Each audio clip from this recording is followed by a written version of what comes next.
Okay guys, update tayo sa Dumalaga. So ang lakas ng lakas ng ano niya guys, discharge. Papansin niyo ang lakas ng discharge. Ito po ay 4 days simula naglandi.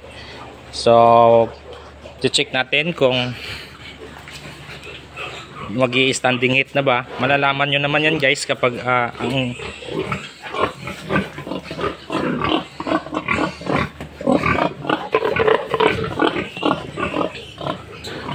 so hindi bukas pa ang pinaka timing. So konting idea lang guys sa Dumalaga na gagawin nating inahin. Una po, alamin natin yung history ng ating gawing inahin, yung walang sakit na lahi.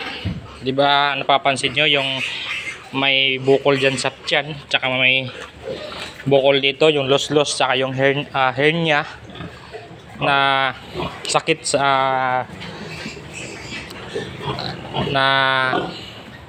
namamana po kasi yun guys, yung hernia, yung may bukol sa tiyan, tsaka yung dito yung los-los na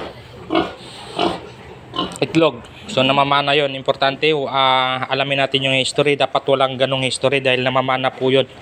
Kahit sa sunod na anakan, magkakaroon po talaga yun. So pangalawa, yung ugali ng gawing inahin. Kadalasan yung iba nag-aalaga ng gawing inahin, pagkaanak nangangagat, hindi marunong mag-alaga ng biik, nangangagat, ayaw magpadidi. So isa rin po sa titingnan natin yung ganong behavior ng ating mga gawing inahin, dahil sayang po yung pagod natin dahil 1 year bago po manganak ang inahin, matagal.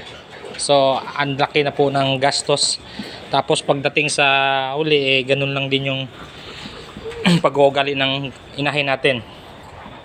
So sa pangatlo, yung pag-iay po nito ay dapat pasok sa 7.5 to 8 months sa pangalawang landi. So meron namang inahin guys na 6 months, 5 months pala naglalandi na. So mas okay yon, mas maaga sila naglandi, pero wag muna ipa-iay. Saka nyo na, hayaan nyo lang maglandi siya ng maglandi, paabutin nyo ng 7.5 months. Dahil ang Dumalaga guys, dapat kapag maaga po natin ipa-iay, ayun, base po sa experience ko, nagiging maiksi yung life niya. So yan po yung naobserbahan ko. Kapag bata pa, nagiging maiksi, konti lang yung manganak siya. Kumbaga hindi nakakaabot ng 5 panganak, parang konti lang talaga, maiksi lang yung life niya. So yung pangapat, yung pag-aalaga ng kanyang anak. So meron namang nag-EI na 6 months, so wala daw naging problema. So soon magkakaproblema yan. Ma-realize nyo rin yan balang araw, dahil danas ko din po yan. So napapansin nyo guys, ang lakas so ng discharge nya. Yan, ito po ay 4 days naglandi, 5 days yung tamang timing nito sa pag-iay. Bukas i-schedule ko. So i-update ko kayo guys yung pagpapakain nito. Meron akong ginawang feeding guide dyan, pero hindi nyo ata napapanood dahil marami pa rin nagtatanong kung gaano kadami. So panoorin nyo lang yan. At saka ito, gagawan ko ng video to, yung feeding guide nito sa araw ng pagwalay, araw ng pag-iay, hanggang sa 100 days buntis. So papakita ko sa inyo actual kung gaano kadami yung papakain ko nito.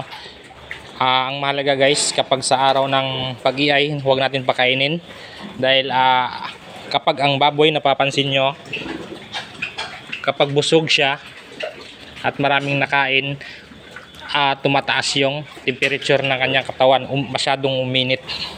Minsan napapansin nyo, bagong kain, pag niligo nyo, umuusok pa po yung katawan dahil tumataas po yung temperature.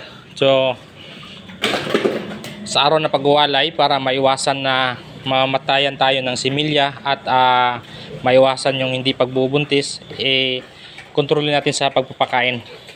Dahil isa sa dahilan kung bakit hindi nabubuntis at konti lang yung anak dahil namamatay yung similya, natutunaw lang. Kaya mahalaga ang feeding guide kapag sa araw ng pag-iay. So kung gaano kadami, ipapakita ko sa inyo guys kung gaano lang kakonti yung papakain nito hanggang 7 days, then 7 days to 30 days, 30 days to 100 days, then hanggang sa mga anak. So ibabahagi ko po yan sa inyo, sa mga kapwa ko backyard hog raisers, lalo na sa mga baguhan, sa mga newbie, sa mga nangangapa pa lang. Subaybayan nyo lang yung video ko. Ito po ay sinishare ko sa inyo sa kunting idea lamang, dahil alam ko naman kapag marami pa ring backyard hog raisers na nangangapa at marami pang kulang sa kaalaman at gustong matuto at gustong makakuha ng idea. So yun lang guys, magandang gabi po. I-update ko po kayo na ito. So medyo na yung niya guys, yan napapansin nyo, medyo hinog na. So timing na ito bukas. So ngayon sinakyan ko, kunting-kunti na lang din. Hindi na nagagalit. Kahit anong gawin ko, hindi na nagagalit. So bukas papa-schedule ko to sa pag-iay, at hindi ko na rin ito papakainin bukas para lumalabas pa lalo yung landi niya, tsaka ma-maintain yung temperature ng kanyang katawan. Hindi ko papakainin para iwas tunaw ng similya at para hindi mamamatay yung similya dahil sa init ng katawan. So yan guys, maraming salamat. Update ko po kayo na ito.